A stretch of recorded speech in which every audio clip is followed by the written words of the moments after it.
People have had enough time to get here. I'm gonna get started. So, announcements. Worksheets 8 through 12 are due on the 7th. Homework number 2 is also due on the 7th. And test number 2 will be on the 7th. I'm finishing up the grading on everything from the last test and the last set of worksheets and homeworks. They should be done by the end of the week. Just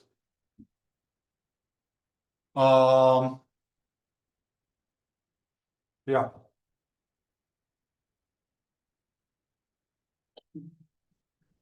So let's talk about the terrestrial planets.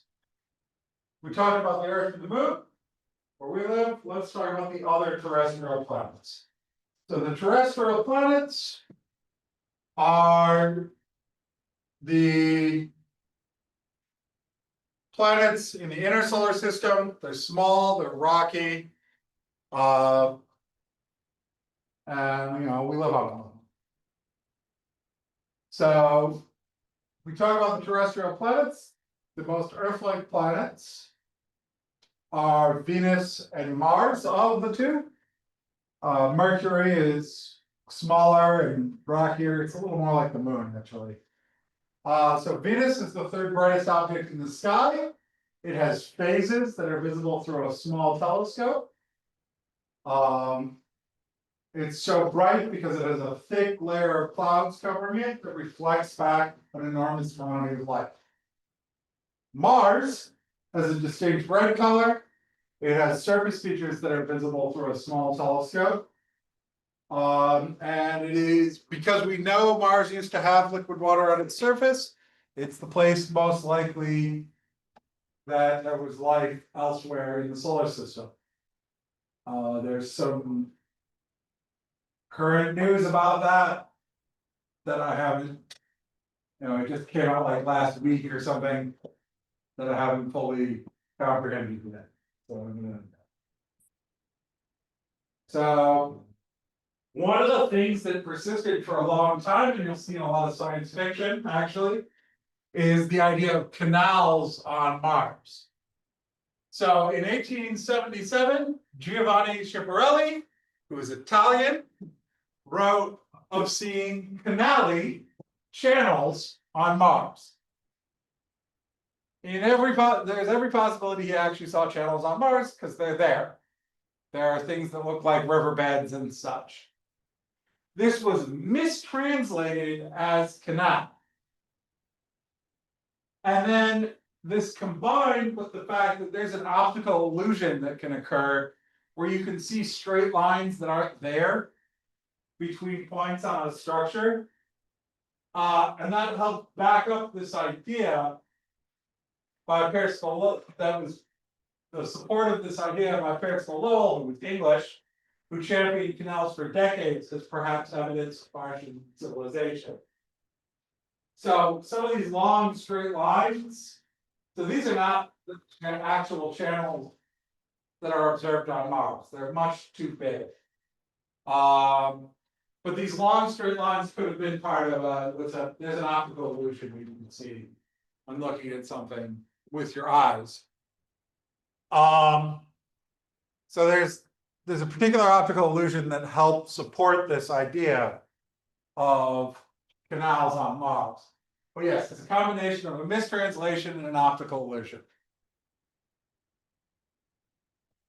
So if we look, and then the last of the terrestrial planets is Mercury, which is much like the moon. It's small, it's smaller, it's heavily cratered, it doesn't have an atmosphere, things like that.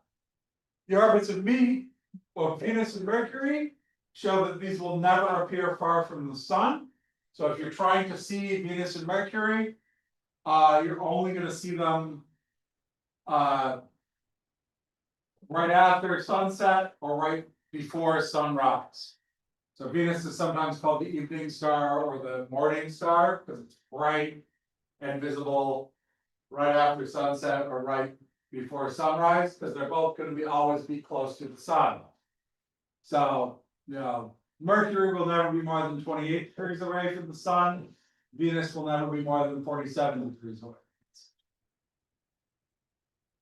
The terrestrial planets all have similar densities and roughly similar sizes. But their rotation periods, surface temperatures, and atmospheric pressures vary quite a bit.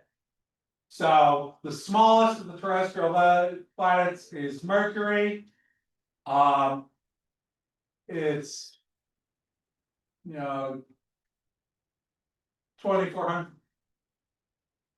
It's 38% of the size of Earth.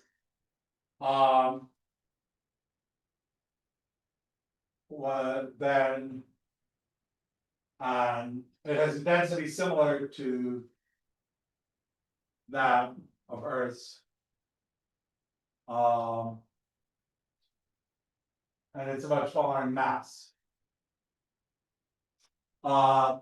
Venus is almost exactly the same size and density and mass as Earth. It's just a little bit smaller. Mars is about half the size of Earth, with much less mass, so its gravity is quite a bit less, and it's less dense. Yeah. So, and the atmospheres, Mercury basically doesn't have an atmosphere. Venus has an incredibly thick, incredibly dense atmosphere, and Mars has a very thin atmosphere. So Mercury can be difficult to image from Earth because it's so close to the sun. And its rotation rates were measured with radar using the Doppler effect, basically. Mercury doesn't rotate that fast. So yeah, the rotation rates are also quite different. So Earth and Mars have very similar rotation periods. So Mars is about 3% longer day than Earth's. It's like half an hour more. While Mercury rotates every 59 days and Venus rotates backwards every 243 days, which is on the same line, is about the same length as its year, but in the opposite direction. So Mercury can be difficult to image from Earth because it's small and very close to the sun, and its rotation rates can be measured with radar. So for a long time, it was thought that Mercury was tidally locked to the sun, like our moon is tidally locked to Earth. Always had one side facing the sun. But it turns out measurements in 1965 showed this to be false. So it turns out that Mercury managed to fall into what is a stable 3-2 resonance, where for every 2 revolutions, every 2 times around the sun, it rotates 3 times. So Mercury rotates 3 times while going around the sun twice. So this is a sequence showing this pattern.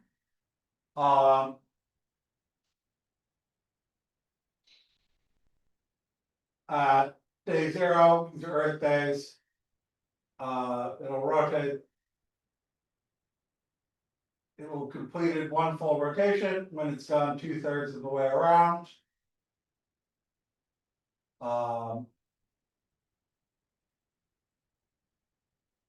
So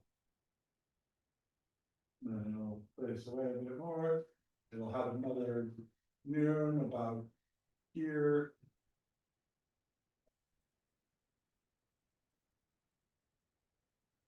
So after 1.5, or after a full orbit, it's rotated 1.5 times. So it's now midnight, and then it'll keep going. And finally, after another orbit, it will be noon again on day 176.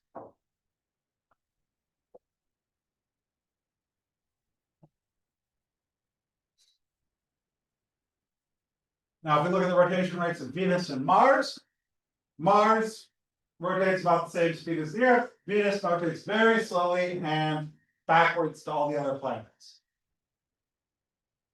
So all the planets rotate in a prograde direction, with the exception of Venus and technically Uranus, but Uranus is basically on its side, so it's a little harder to say. So Venus, which is retrograde, Venus rotates backwards compared to all the other planets. When it comes to atmosphere, Mercury has no detectable atmosphere. It's just too hot, too small, and too close to the sun. The side that's close to the sun is very hot. The side that's opposite the sun is very cold. And it's so close to the sun that the solar wind from the sun rips away any atmosphere. Venus has an extremely dense atmosphere. It's very thick and dense. The outer clouds are similar in temperature to Earth, and it was once thought that Venus was a jungle planet. So again, if you read old sci-fi, you'll see lots of jungles on Venus.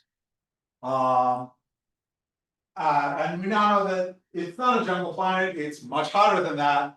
And in fact, the surface is hotter than Mercury's and at its hottest, and is in fact hot enough to melt lead. And the atmosphere of Mars is, it's a thin carbon dioxide atmosphere. It's very thin. So Venus has a very thick carbon dioxide atmosphere, and Mars has a very thin carbon dioxide atmosphere. And so they sort of have opposite effects. Greenhouse effect was crazily overpowered on Venus, and on Mars, it was underpowered, and so Mars froze.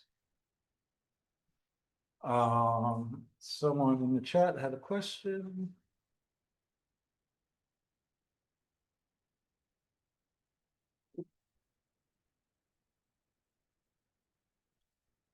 So here is some of the internal structures of Earth, Mars, Mercury, the Moon. Earth and Venus are very similar.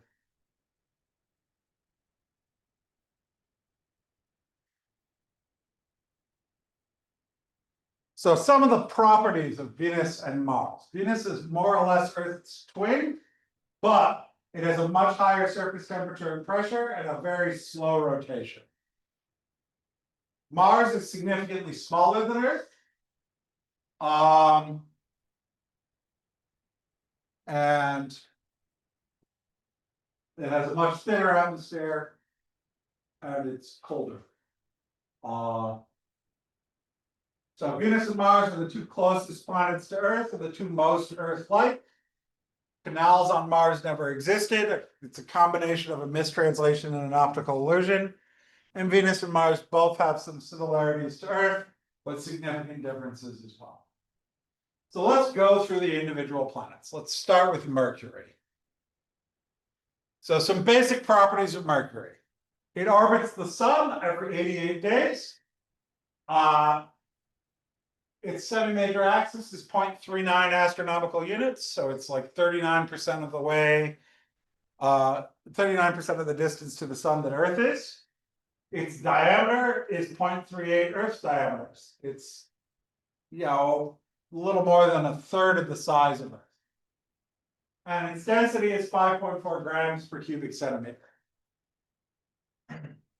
And its orbital eccentricity, compared to the other planets, is quite high at 0.206. It's got a more elliptical orbit than a lot of the other planets. And lastly, its rotational period is 59 days. So it rotates every 59 days, and it revolves around the sun every 88 days. So Venus has a very large core as like percentage of structure compared to let's say Earth, or not Venus. Mercury has a very large core compared to the other planets. It has a much bigger core. The core is about 70% of the diameter. We're able to figure this out through the density, but also through magnetic field measurements and things like that. And it's essentially a big ball of iron and nickel. And it's partially molten, so it does have a magnetic field. So we could study that we could get a bit of idea of the internal structure there. And one of the side effects of this is that because this core was so large, when Venus cooled, why do I keep saying Venus? When Mercury cooled after it formed, it shrank significantly. I mean, all the planets shrank a little bit. But because Mercury's core was so large, as it cooled after it formed, it shrank significantly enough that basically the crust wrinkled. So there are these massive geological features, these scarps, that are basically wrinkles from the shrinking of the crust of Mercury. Like you see on a balloon, when you deflate a balloon, it wrinkles up. That's a similar thing.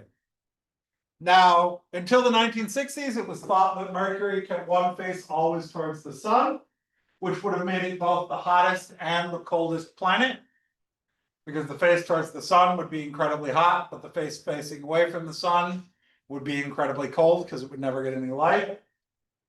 But radar observations proved otherwise. It turns out the rotational period of 59 days equals 2/3 of the revolution period of 88 days. So it starts out here, facing up. After half a rotation, it will be in point 2 here, facing down. Then in another half rotation, it'll be in point 3 here, facing up.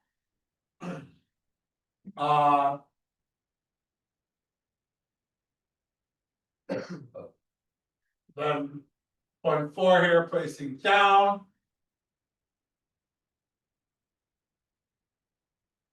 Then point 5, facing up. And point 6 facing down, and finally back to point 1.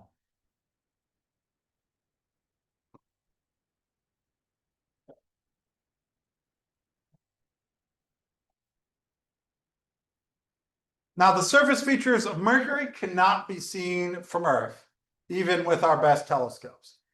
We really do have to go, but it was visited by the Mariner 10 probe in 1974 and by the Messenger probe from 2011 to 2015, because it stayed there and orbited for a while. And it basically looks like the moon. It's got impact craters, it's got big basins, some of which may have been flooded with lava, like the Maria. So Mercury is very similar to the moon.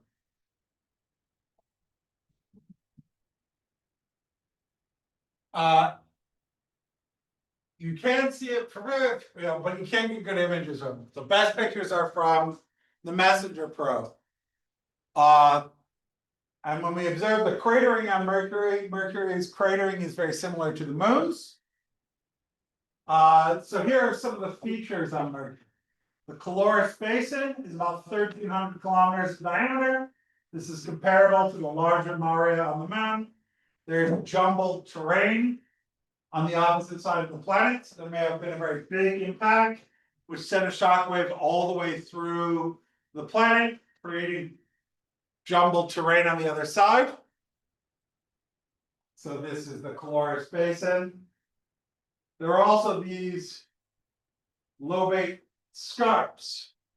So this is the jumbled terrain, I believe. These are the scarps are in this photo. This is the jumbled terrain. There are also these lobate scarps, which are these kilometer-high cliffs, which were caused by the wrinkling of the crust when the planet cooled and shrank.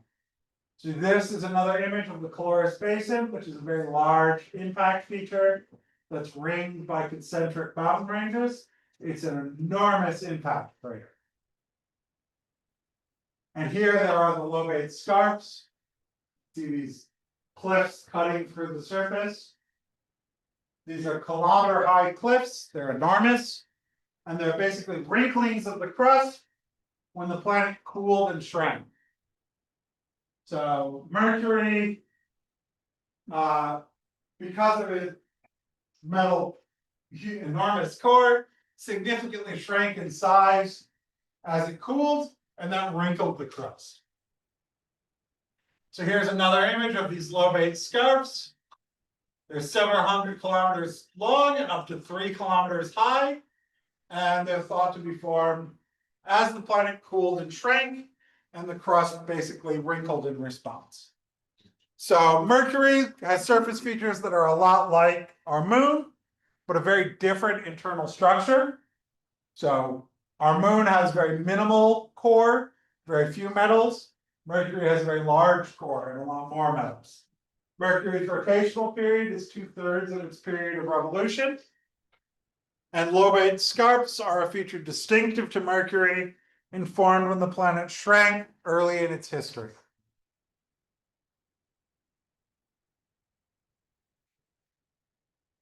So let's look at Venus. Now, Venus was explored relatively early. Mariner 2 was the first, is in fact, the first successful planetary encounter by a probe was Mariner 2 in 1962 going to Venus. Venus is the planet that gets closest to Earth. So we can't, it is the closest planet to Earth. It's one of the easier planets to visit. It's sort of a toss-up between Venus and Mars, which is easier. In 1970, Venera 7 sent back the first images from the surface. Here is one of the images from one of the Venera probes. I think that's one. No. That is the radar maps from Magellan. I have an image from the Venera probes later. But so in 1970, Venera 7 sent the first images back from the surface. There were several Venera probes that went to the surface. None of them lasted very long. The last one, which lasted the longest, lasted just a touch over 2 hours before it failed. And they had all kinds of weird problems, like lens caps on the probes welding shut because not opening because it was so hot. And then eventually we got detailed maps of the surface from the Magellan probe, which orbited Venus from 1990 to 1994 and took detailed radar maps of the surface. Because you can't look directly at the surface of Venus because it's surrounded with a thick layer of clouds, which is why it's so bright in the sky. It reflects an enormous amount of light because it's always covered in clouds. So the surfaces of Venus, about 75% of the surface of Venus is lava plates. There are active volcanoes observed on Venus. This is similar looking to Earth's ocean basins, but with no sign of plate tectonics. There's no plates moving around, but there are big oozing volcanoes and such. And there are also areas of mountainous terrain. These are called terras. There's the Aphrodite Terra, which is this is the Aphrodite Terra, which is an equatorial region. It's about the size of Africa. And then there's the Ishtar Terra, which is a polar region, which is the highest region on the planet, which has the highest region on the planet in it, the Maxwell Montes. And here is a comparison map showing the surface of Venus and the surface of Earth to the same scale. You can see Venus is just a little bit smaller than Earth. They're very similar in size. But Venus has a very thick atmosphere and the surface is incredibly hot. So here are some images of the surface of Venus as a globe, imaged by Magellan.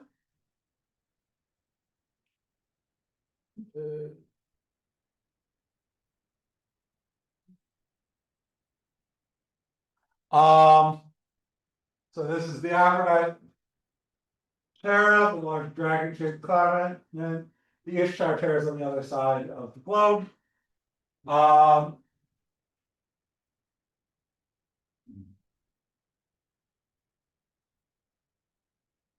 And it's covered in volcanic rock.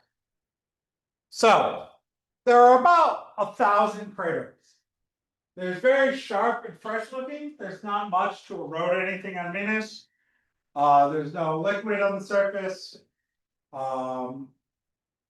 It has a relatively young surface.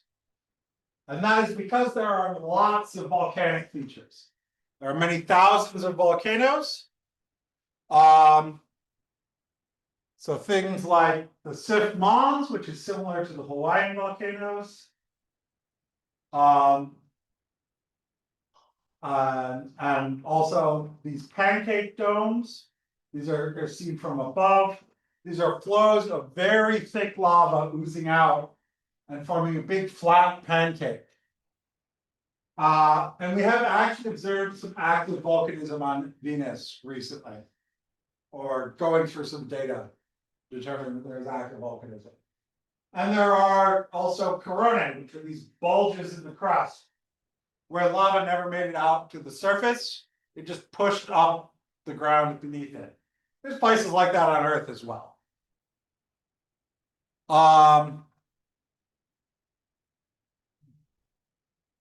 So here are some lava domes on Venus. This is a computer reconstruction of what they look like. Here is the volcano Gula Mons.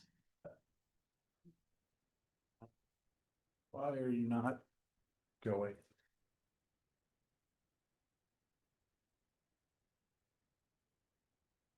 Here is a coronae. So this is a big bulge, and here are some lava domes that are oozing out very thick lava. And here is an image of the surface via from one of the Venera landings. I'm not sure exactly which one. They managed to get a 5 or 6 down there. The last one was Venera 13, if I remember correctly. So basically, volcanic rock. The atmosphere is, the pressure is 90 times that on Earth.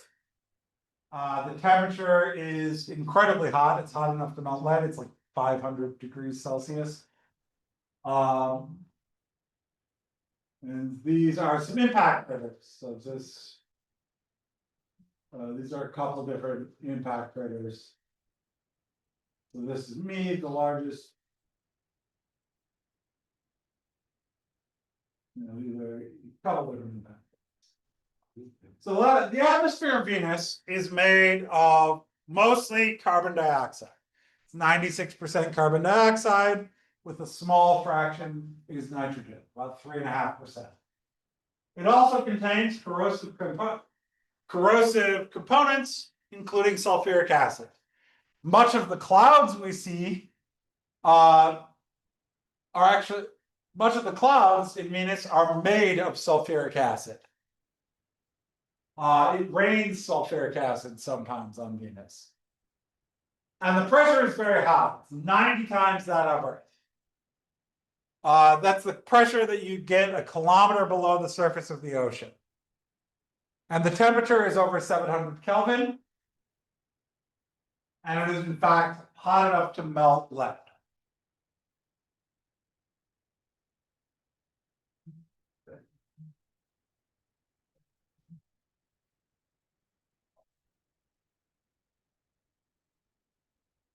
So it has cloud layers. The upper troposphere has cloud layers of sulfuric acid. There's sulfuric acid and other sulfur compounds. And then there's a clearer layer below. Temperatures are fairly uniform over the entire surface of the planet. There's little change from day to night because everything is covered in clouds. Everything is just sitting and transferring heat. So the whole planet is just steadily held at a constant temperature. So you have very little change from day to night. And the day-night cycle is incredibly long because it doesn't rotate very fast. So the measured temperatures in the 1950s, radar measurements allowed temperature measurements. Temperature was 700 kelvins, or which is something like 800 degrees Fahrenheit. And I guess that's 420 odd degrees centigrade. And this comes from the greenhouse effect. What happened is, what's thought to have happened on Venus is that this is similar to what happens on Earth, but the greenhouse effect on Venus is much, much stronger because there's so much more carbon dioxide. In two ways. One, the atmosphere has a larger percentage of carbon dioxide. It's 96% carbon dioxide. But the other aspect is that it's incredibly dense. It's got 90 times the pressure. So got about 90 times as much atmosphere there, which makes it even better at absorbing heat radiating from the surface. So it's thought that there was something like a runaway greenhouse effect on Venus. It may have once been a lot more similar to Earth, but it's thought that at some point increased temperature led to more water and carbon dioxide in the atmosphere, which increased temperature, which led to more water and carbon dioxide in the atmosphere, which increased temperature, and just a repeating cycle. It's a positive feedback loop. Where as temperature increased, more water and carbon dioxide ended up in the atmosphere, which amplified the effect, causing more heat to be retained, which increased temperature and put more water and carbon dioxide in the atmosphere. And eventually it reached an equilibrium state at a much higher temperature when it was really hot. Eventually it got hot enough that the added amount stopped. That runaway effect eventually came to a stop. So at formation, all the planets we think had what is called a primary atmosphere. Something like hydrogen, helium, methane, ammonia, water vapor. And for all the terrestrial planets, that was quickly lost. They just didn't have enough gravity to hold on to it. The secondary atmosphere was things like water vapor, carbon dioxide, sulfur dioxide, and nitrogen. This comes from volcanic activity. This is the stuff that comes out of volcanoes. So this is what makes up the atmosphere of Venus and Mars. That's secondary atmosphere. Both of them have atmospheres that's mostly carbon dioxide. Now, Earth uniquely has a tertiary atmosphere. It's about 20% oxygen due to the presence of life. So early in Earth's history, Earth's atmosphere was mostly nitrogen and carbon dioxide. But at some point, living things figured out photosynthesis, the ability to turn light into food, and in the process, convert carbon dioxide into oxygen and energy.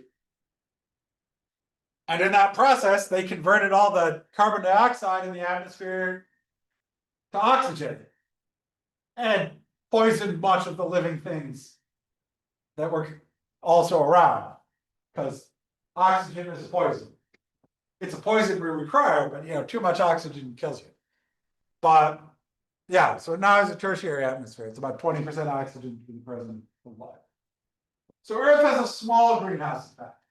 When we look at the incoming sunlight comes in, some of it reflects off clouds. Some of it makes it to the surface and heats the surface. The surface emits infrared radiation and then is reabsorbed by carbon dioxide and water vapor in the atmosphere.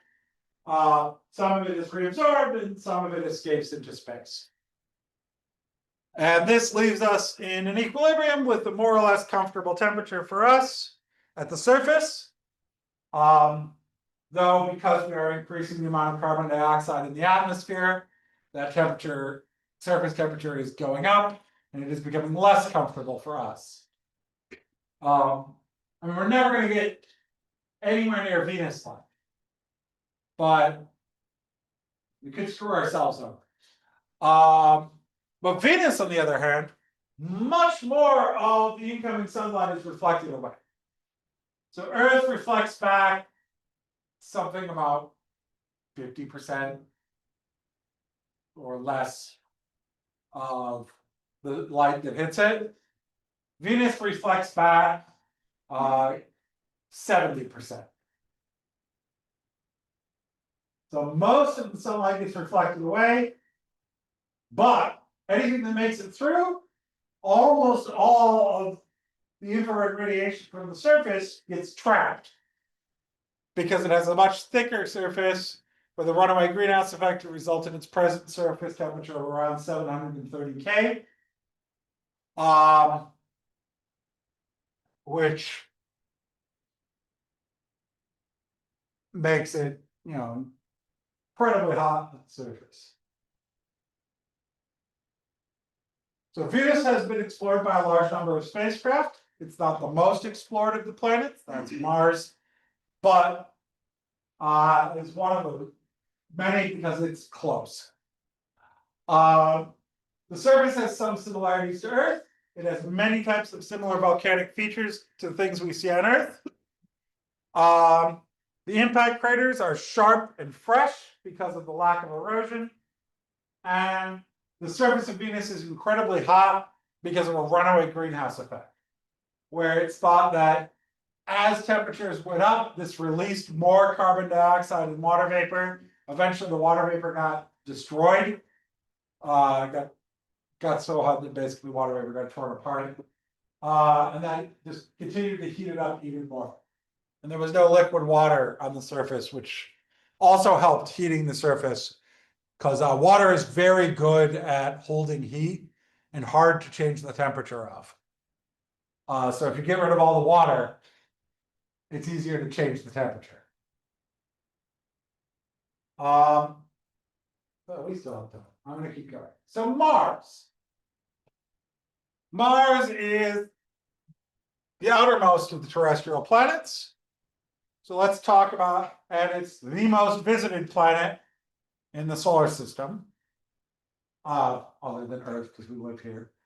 So let's talk about its geology and its atmosphere. So let's start. This is a video going over the exploration of Mars, all the various, well, not all the various things, because this is a little old, but I'll fill in the gaps at the end.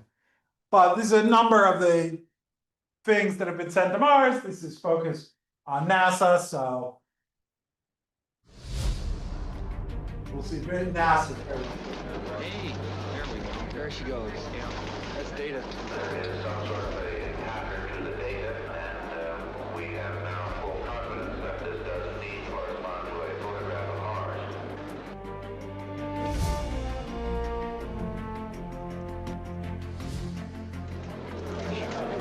Based on your preliminary analysis of this data, can you describe what you see on Mars? Yes, it's there.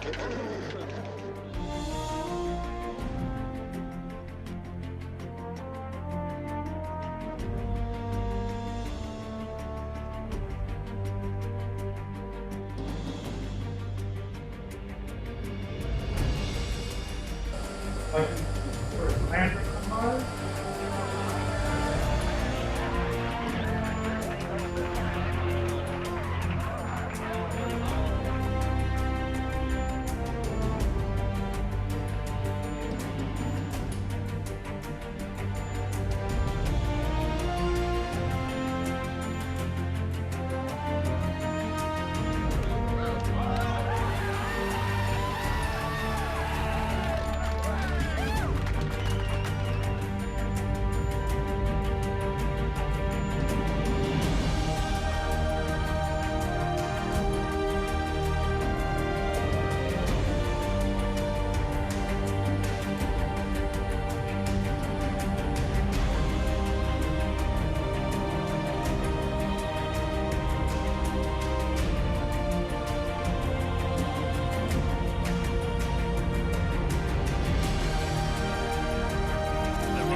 30 meters.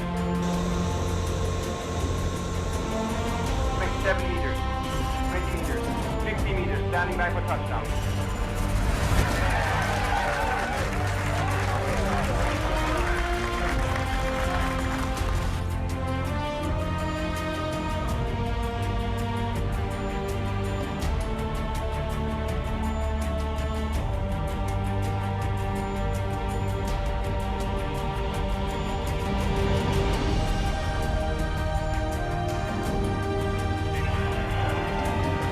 Led by the extraordinary men and women of NASA and our Jet Propulsion Laboratory.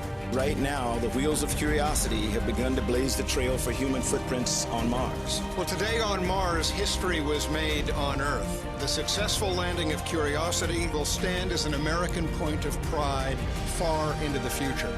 I just wanted to call and say congratulations to the entire Mars Science Laboratory team and really all of JPL. You guys should be remarkably proud.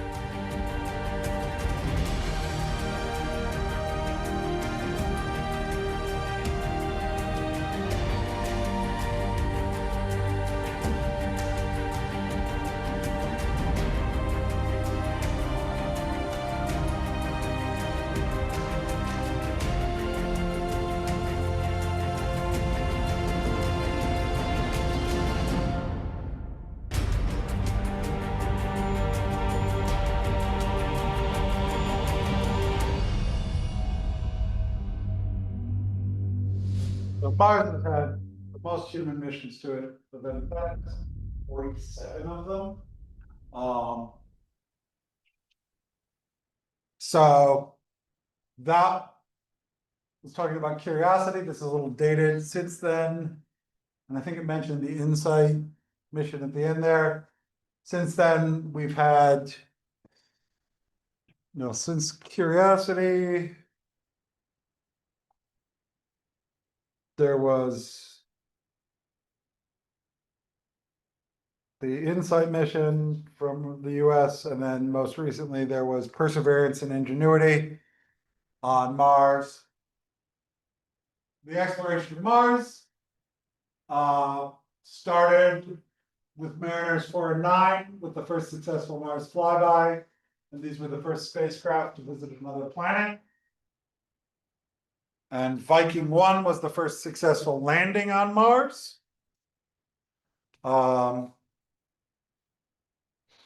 then there's been a number of various rovers like Spirit and Opportunity and other various rovers.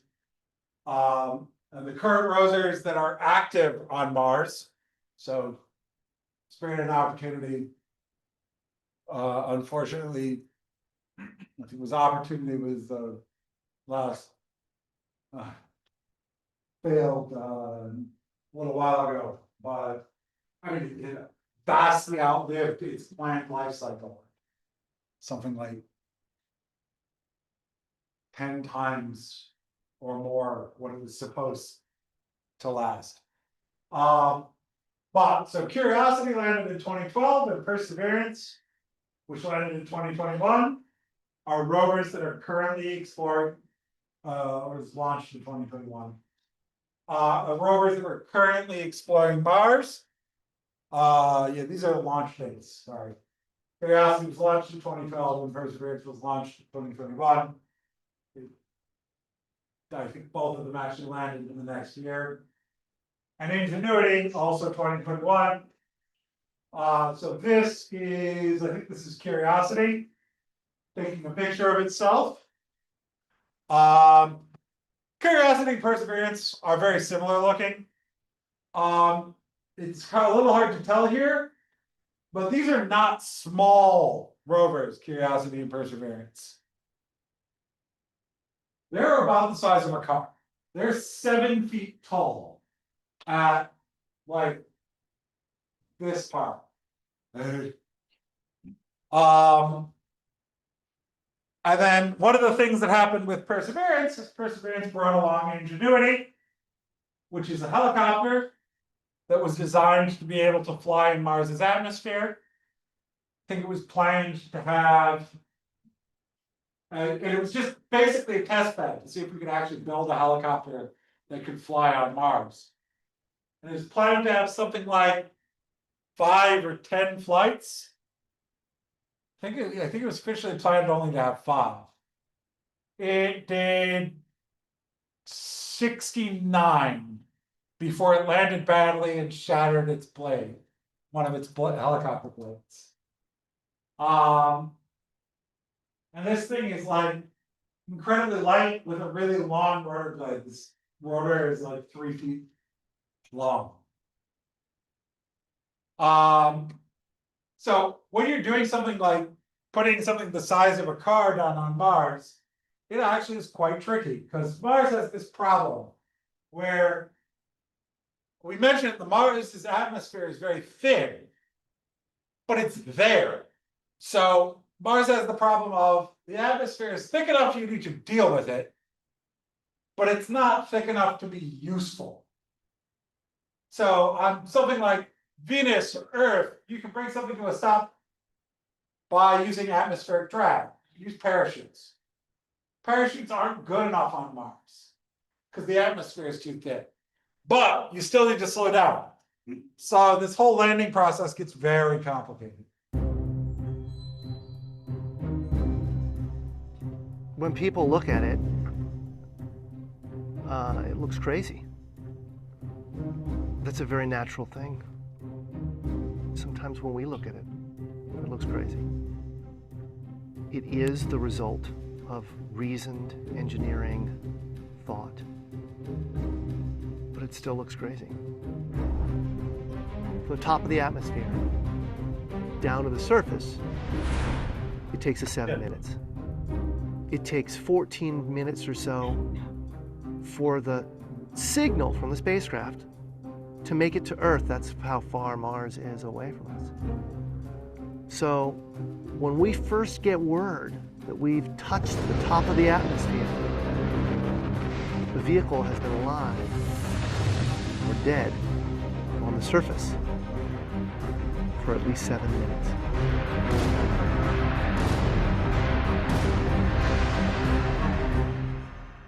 Entry, descent, and landing, also known as EDL, is referred to as the 7 minutes of terror because we've got literally 7 minutes to get from the top of the atmosphere to the surface of Mars, going from 13,000 miles an hour to 0 in perfect sequence, perfect choreography, perfect timing, and the computer has to do it all by itself with no help from the ground. If any one thing doesn't work just right, it's game over. We slam into the atmosphere and develop so much aerodynamic drag. Our heat shield, it heats up and it glows like the surface of the sun. 1,600 degrees. During entry, the vehicle is not only slowing down violently through the atmosphere, but also we are guiding it like an airplane to be able to land in a very narrow, constrained space. This is one of the biggest challenges that we're facing, and one that we had never attempted on Mars. Mars is actually really hard to slow down because it has just enough atmosphere that you have to deal with it. Otherwise, it will destroy your spacecraft. On the other hand, it doesn't have enough atmosphere to finish the job. We're still going about 1,000 miles an hour. So at that point, we use a parachute. The parachute is the largest and strongest supersonic parachute that we've ever built to date. It has to be able to withstand 65,000 pounds of force, even though the parachute itself only weighs about 100 pounds. When it opens up that fast, it's a neck-snapping 9 Gs. At that point, we have to get that heat shield off. It's like a big lens cap blocking our view of the ground to the radar. The radar has to take just the right altitude and velocity measurements at just the right time, or the rest of the landing sequence won't work. This big, huge parachute that we've got, it'll only slow us down to about 200 miles an hour. And that's not slow enough to land. So we have no choice, but we've got to cut it off and then come down in rockets. Once we turn those rocket motors on, if we don't do something, we're just going to smack right back into the parachute. So the first thing we do is make this really radical divert maneuver. We fly off to the side. Diverting away from the parachute, killing our horizontal velocity and our vertical velocity, getting the rover moving straight up and down so it can look at the surface with its radar and see where we're going to land. And we head straight down to the bottom of a crater right beside a 6-kilometer high mountain. We can't get those rocket engines too close to the ground, because if we were to descend propulsively with our engines all the way to the ground, we would essentially create this massive dust cloud. That dust cloud could then go and land on the rover. It could damage mechanisms and it could damage instruments. So the way we solve that problem is by using the sky crane maneuver. 20 meters above the surface, we have to lower the rover below us on a tether that's 21 feet long, and then gently deposit it on its wheels on the surface. As the rover touches down and is now on the ground, the descent stage is in a collision course with the rover. We must cut the bridle immediately and fly the descent stage to a safe distance from the rover.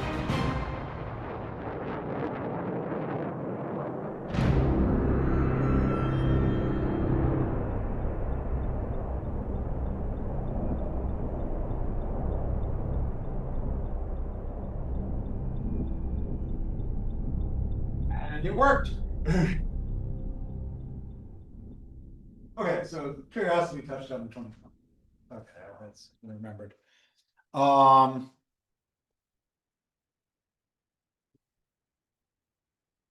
So when Curiosity landed, it didn't have the kind of cameras that could image what was going on. But in the subsequent years, the cameras got a lot cheaper. Mainly because everybody's walking around with one in their pocket.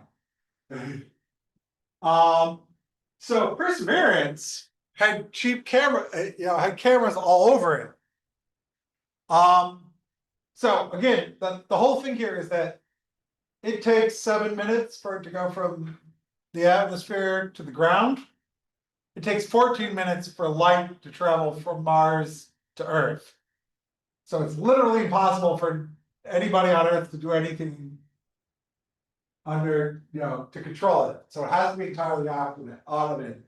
So for Perseverance, it turns out if you want to do science,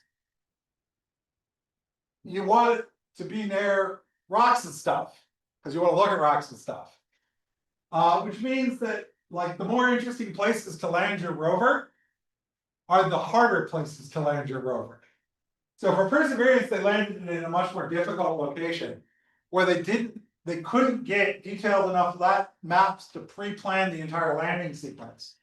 So Perseverance actually had an onboard system that mapped the ground, found an appropriate landing spot, and set up, arranged the landing at that point, because it was in a much more rocky area.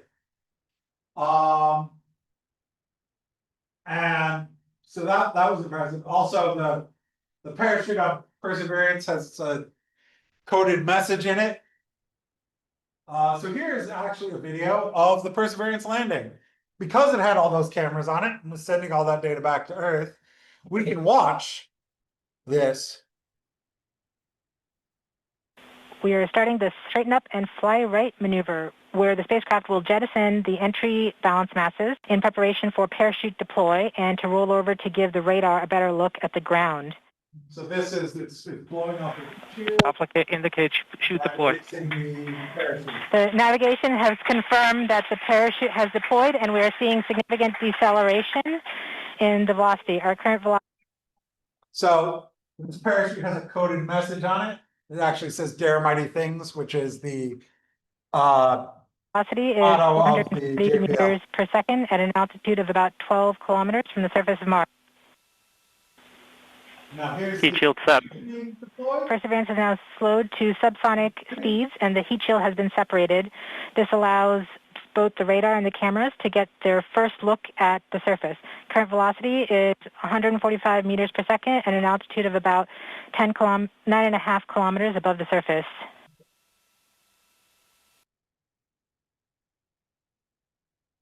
So it's identifying the landing location and giving its images of the surface. Nav filter converge. Velocity solution 3.3 meters per second. Altitude 7.4 kilometers. Now has radar lock on the ground. Current velocity is about 100 meters per second, 6.6 kilometers above the surface of Mars. Perseverance is continuing to descend on the parachute. We are coming up on the initialization of terrain relative navigation and subsequently the priming of the landing engines. Our current velocity is about 90 meters per second at an altitude of 4.2 kilometers. LVS valid. We have confirmation that the lander vision system has produced a valid solution and part of terrain relative navigation. Priming. TBA is nominal. We have priming of the landing engines.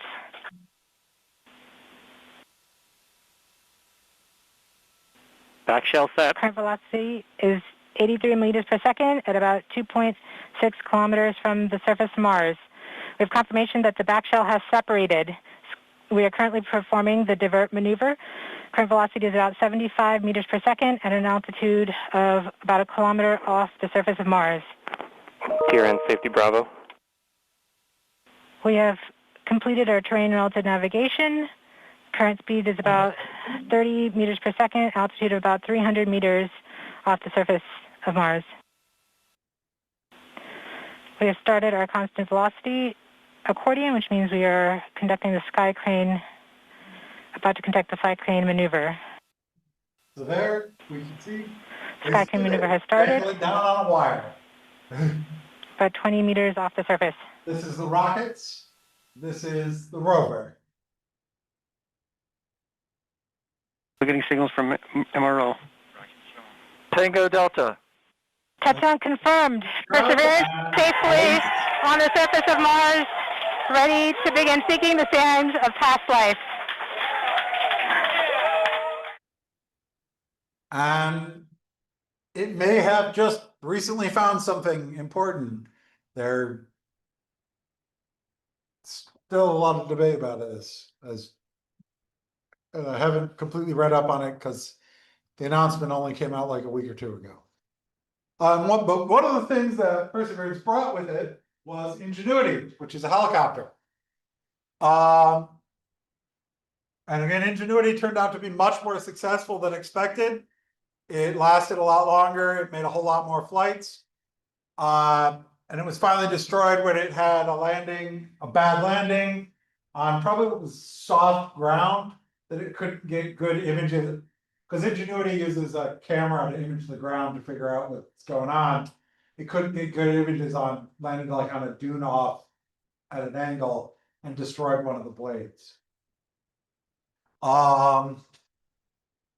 So here is the third flight of Ingenuity. It made it to, I think it technically made it to flight 72 or something, but it failed. It had a bad landing at the end of flight 69. So here is Ingenuity. There's the little helicopter. And it was close enough to the rover that they could watch it with the rover cameras. So that was the other issue, was that eventually the rover was going to outpace the helicopter, but they were more successful keeping it with the rover than they expected. And it's flying off screen, and these are basically just tests of, can we make helicopter work?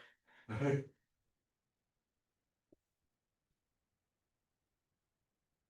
then it'll fly back on screen momentarily.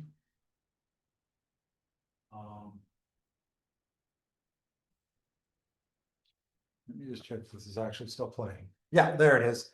And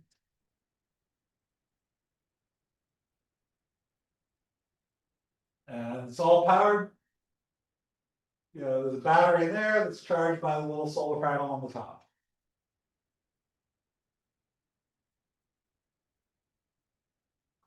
And it's hard to build a helicopter that works on Mars because there's so little atmosphere.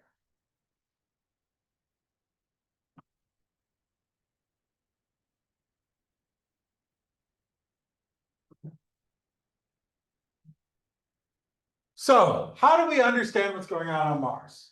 One of the things we do is we send rovers and landers to Mars with labs built into them.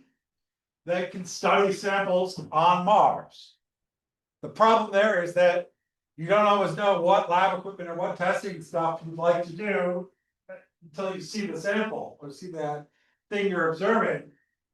And you're limited in what you can manage to fit in a rocket on a lander that you can send to Mars. So no samples have yet been returned to Earth. Part of the mission of Perseverance is that it is collecting samples and packaging them up to be picked up by a later mission. Actually, I think it should be pretty soon. That would send those samples back to Earth. Though it may have gotten messed up with the current funding situation. But one of the other ways that we can actually get rocks from Mars and observe them is that there are a few meteorites from Mars. So this is an example of a meteorite from Mars. They're the result of very large impacts on Mars that flung material off that eventually hit Earth. And these are relatively young. So they're only about 1.3 billion years old. And we're using them to study, but part of the issue is, there was a big hoopla about maybe there was life in one of these, but it was really hard to tell whether it was coming from Mars or from Earth, because it had been on Earth for a long time.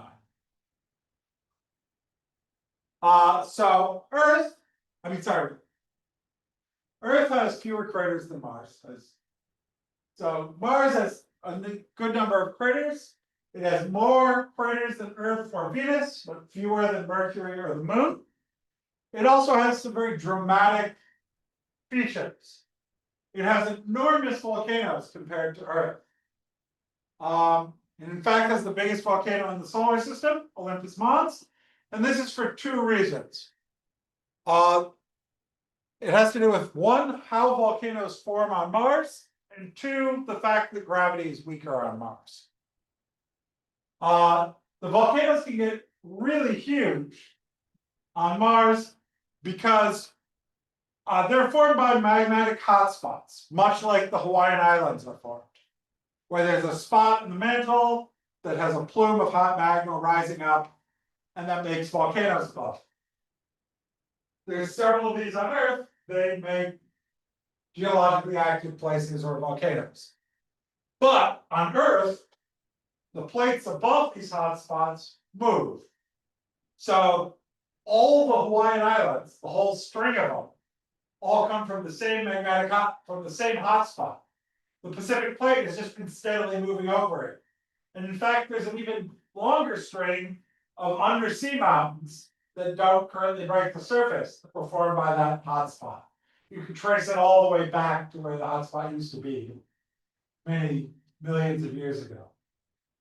But on Mars, there's no plate tectonics. So the magnetic hotspots just sit there, and more magma piles up and out. Additionally, gravity is weaker on Mars.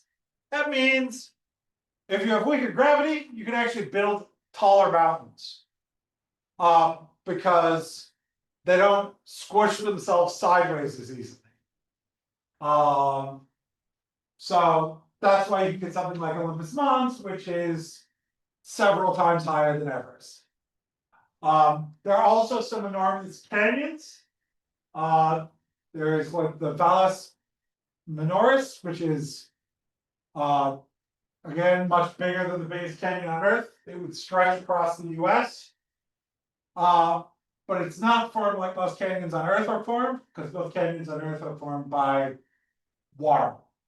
They're usually formed by like rivers or something cutting the crack. This is a tectonic feature where the crust got stretched apart and torn. And lastly, there are features indicating flowing water on the surface. So, Olympus Mons is the largest volcano in the solar system. It's 3 times the height of Mount Everest. It's comparable to the size of Pennsylvania, New York, and New Jersey combined. It's big. We've also seen it compared to France. It's like a shield volcano, so it's not very steep. But it is very big. And there's also the Tharsis region. So this is, you can see here, this is Olympus Mons with New York, Pennsylvania, and New Jersey overlaid on top of it. The Tharsis region is a hotspot region on Mars, similar to Hawaii on Earth. The entire region is pushed up about 7 kilometers. And there's a few large volcanoes nearby. So this is the Tharsis region. It has several large volcanoes on it. The whole thing is bulging up. It's called the Tharsis Bulge. There's also the Valles Marineris. It's a 4,000 kilometer long canyon that's much longer than the Grand Canyon. It's 5 times longer and 4 times deeper than the Grand Canyon on Earth. And it's formed by a different process than the Grand Canyon. Grand Canyon formed because the Colorado Plateau upthrust, the Colorado River was there, the ground underneath it raised up, and the river wore down the Grand Canyon. So that's how the Grand Canyon. The Valles Marineris formed because the crust got pulled apart. It's near the Tharsis Bulge. So it's thought that maybe that process may have pulled on the crust and torn the crust apart. It's similar to a rift valley, like you might see in Iceland or in Eastern Africa. There's the East African Rift Valley. But Mars cooled off too fast for plates to form, so it's thought that maybe it has something to do with that bulging region nearby. The Tharsis region to the left up here is perhaps the cause of that. It helped, that part of the crust bulged up and it pulled on the crust and caused it to tear. So the Tharsis Bulge is about the size of North America. It rises 10 kilometers above its surrounding, and it is the youngest surface on Mars. It has minimal crater. And the northern hemisphere of Mars has rolling volcanic terrain, while the southern hemisphere is heavily cratered highlands. And the average altitude is about 5 kilometers above the northern hemisphere. If you look at like an altitude map, it looks like something really big hit the northern hemisphere and it bulged out the southern hemisphere. So it must have been lowered at elevation and flooded with lava. It's thought there was some sort of massive impact that caused that. And the northern surface is thought to be younger than the southern. So here you can see the northern surface is much lower, the southern surface is higher. It's thought that when Mars had liquid water, this was all ocean. So here's Olympus Mons, here's the Tharsis Bulge, here's the Valles Marineris. There's opportunities here, there's a few things on here with landers and such. And there's no evidence of plate tectonics. But there are these big basins that could have been caused by impacts.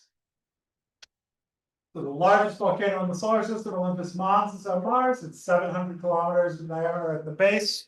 It's 25 kilometers high, and it is a caldera 80 kilometers in diameter. And there's 4 other Martian volcanoes that are only slightly smaller. Now, Mars does have erosion. It has wind and dust that can erode things away. So impact craters less than about 5 kilometers across have been eroded away. An analysis of craters allows the estimation of the age of the surface.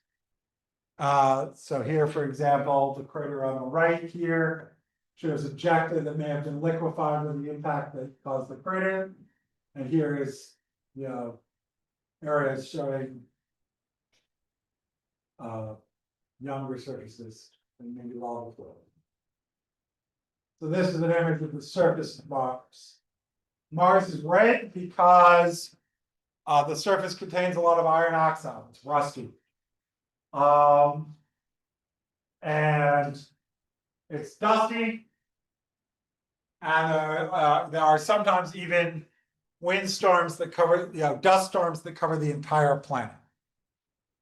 And this is the Mother Rover Curiosity at Mount Sharp in Gale Crater. And I think that's a good place to stop for today.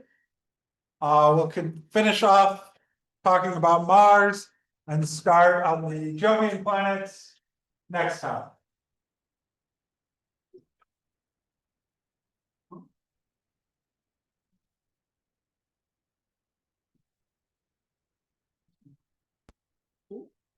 I will now end the meeting.